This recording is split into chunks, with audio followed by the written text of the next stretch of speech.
My name is Evelyn, and I'm going to be talking about the medical marijuana policy in California. And I'm going to start off by describing what California's position is on medical marijuana. So on November 5th, 1986, Proposition 215 passed, removing state-level criminal penalties on the use, possession, and cultivation of marijuana by patients who possessed a written or oral recommendation from their physician.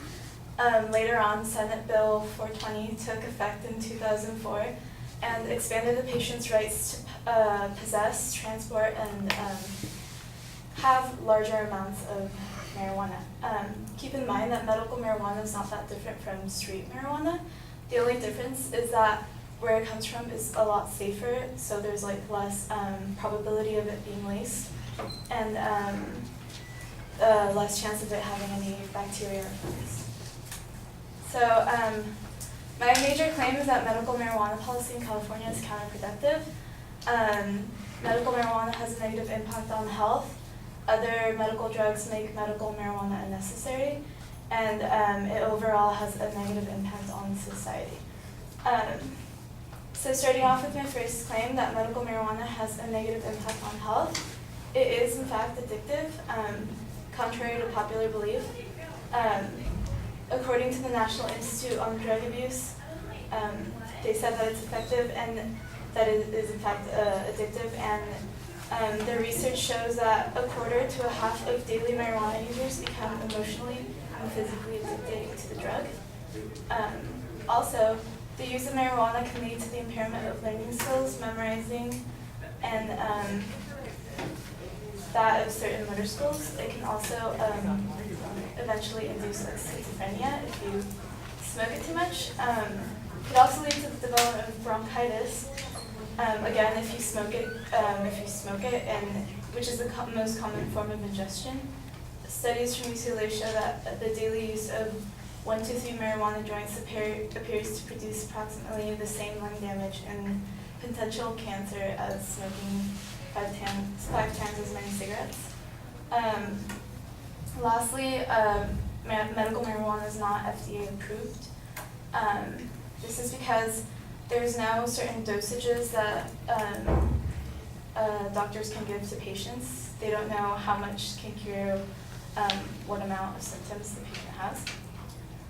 Back to my second claim, other medical drugs make medical marijuana unnecessary. Proponents of medical marijuana claim that it's greatly used for relieving cancer patients from pain, but there's many other drugs that are less harmful that can be used to relieve such pain. Deputy Chief of the Pain and Symptom Management Section of the University of Texas explains in his book how it has been established that over 20 different simple drugs such as ibuprofen and Tylenol are amongst the most pain-relieving medicine for cancer therapy. Also, controlled opioids can then be used for severe pain, and they're more controlled because they've been tested further, and their dosages have been controlled so that there's less harmful side effects. Another reason why medical marijuana is used is to relieve nausea, but there are also, again, a lot of other drugs that you can take for that. Consumer Reports Best Buy Drugs reports more than a dozen different nausea treatments available in their generic form, which are, again, FDA approved unlike medical marijuana. For my going back to my third claim, medical marijuana has a negative impact on society. The policy makes marijuana more accessible to non-patients, primarily teenagers. There is no policy against the presence of marijuana in households where children are present. Jonathan Calkins, Seaver Professor of Operations and Research Policy at Carnegie Mellon University, states that marijuana use is highest among 18 to 25-year-olds. Their past year rate in 2008 was 31%, which is 3 times the US average, and since then it's been climbing. Also, medical marijuana leads to the use of other drugs, which are harder. It's considered a gateway drug, a drug that allows people the ability to try harder drugs after experiencing the euphoria of marijuana. As written by DuPont, a director of the National Institute of Drug Abuse, alcohol, tobacco, marijuana remain the principal gateways in the world. gateway drugs in the world, young people who decide not to use those drugs are unlikely to use the stepping stone drugs farther down the path into addiction. Lastly, marijuana is considered a Schedule I drug. The United States Department of Justice explains that Schedule I drugs are considered the most dangerous class of drugs with a high potential for abuse and potentially severe psychological and/or physical dependency. In conclusion, the medical marijuana policy in California is counterproductive. It will lead to a negative impact on people's health and society, and it's unnecessary since there's so many more productive, reasonable, and safer drugs to take.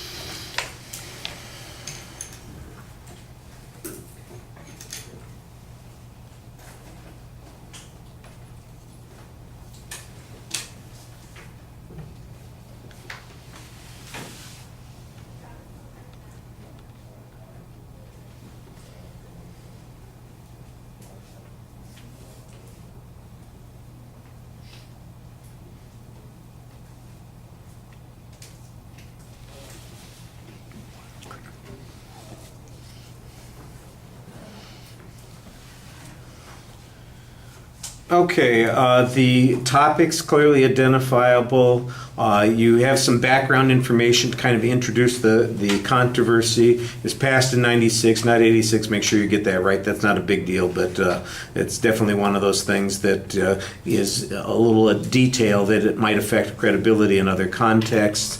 The issues of the differences between marijuana on the street and marijuana that is medical in nature, you talk about that briefly, but I'm not exactly sure why you bothered doing that, since none of that comes up as an issue in any of the secondary points. And so distinguishing between whether or not it has contaminants or its purity level or any of those sorts of things doesn't really seem to matter to any of the secondary claims that you develop.